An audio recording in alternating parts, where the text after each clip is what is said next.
জুলাই আগস্টে মানবতাবিরোধী অপরাধ মামলায় রোববার শেখ হাসিনা সহ ৩ জনের বিরুদ্ধে ৪৭তম সাক্ষী নাহিদ ইসলামের জেরা শেষ করেন আসামি পক্ষের আইনজীবী।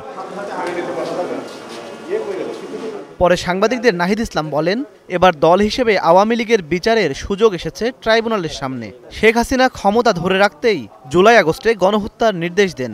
শেখ হাসিনাকে আসামি করে এই মামলা চলমান আছে বা বিচারটা হয়তো আসবে, কিন্তু আমি মনে করি যে এটা শুধু ব্যক্তির সংগঠিত অপরাধ নয়, বরং এটা রাজনৈতিক অপরাধ। ফলে দল হিসেবে আওয়ামী লীগকে বিচারের আওতায় আনা উচিত। ট্রাইব্যুনালের সে সুযোগ আছে এবং শেখ হাসিনা যেহেতু দলীয় প্রধান এবং রাজনৈতিকভাবে ক্ষমতা নিরঙ্কুশ করতে, ক্ষমতায় টিকে থাকতে জনগণের বিরুদ্ধে গিয়ে তাকে জনগণকে হত্যার সিদ্ধান্ত তিনি নিয়েছিলেন, জনগণ প্রতিরোধ করে তাকে উৎখাত করেছিল। নির্বাহী আদেশে আওয়ামী লীগের কার্যক্রম নিষিদ্ধ করা কোনো স্থায়ী সমাধান নয় বলে জানান এনসিপির এই নেতা।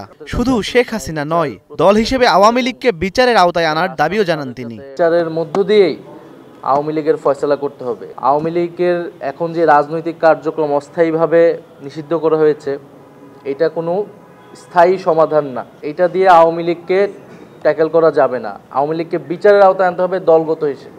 আওয়ামী লীগকে বিচারের আওতায় এনেই তাকে যদি আমরা নিষিদ্ধ করতে পারি, এবং শুধু আওয়ামী লীগ নয়, আওয়ামী লীগের সাথে যারা ফ্যাসিবাদের দোসর ছিল তাদের সবাইকে আসলে বিচারের আওতায় এনে এর রাজনৈতিক এবং আইনগতভাবে এর সমাধান করতে হবে। আর প্রসিকিউশন বলছে, জুলাই আগস্টে মানবতা বিরোধী অপরাধের যেসব অকাট্য প্রমাণ আদালতে রয়েছে তার ভিত্তিতে আওয়ামী লীগের বিচারের সুযোগ রয়েছে। যে সমস্ত সাক্ষ্য প্রমাণ আদালতে উপস্থাপিত হয়েছে, ব্যক্তির বিরুদ্ধে যে সমস্ত সাক্ষ্য প্রমাণ আসছে, সেই সব সাক্ষ্য প্রমাণের মধ্যেও দল হিসাবে সেই সময়ের ক্ষমতাসীন যে দল ছিল আওয়ামী লীগ, তার সহযোগী সংগঠন হিসাবে যুবলীগ, ছাত্রলীগ, স্বেচ্ছাসেবক লীগ, 14 দল, তাদের সম্পৃক্ততার অকাট্য প্রমাণ কিন্তু আদালতে আসছে।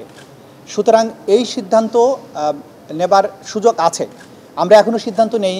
আইন নিজস্ব গতিতে চলবে। আইনের প্রয়োজনে, ন্যায় বিচারের প্রয়োজনে যখন যেটা করা দরকার হবে সেটা তদন্ত সংস্থা করবে, ট্রাইব্যুনালও করবে।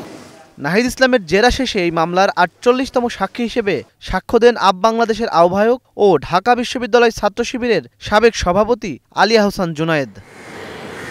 ইমন মাহমুদ, স্টার নিউজ, ঢাকা।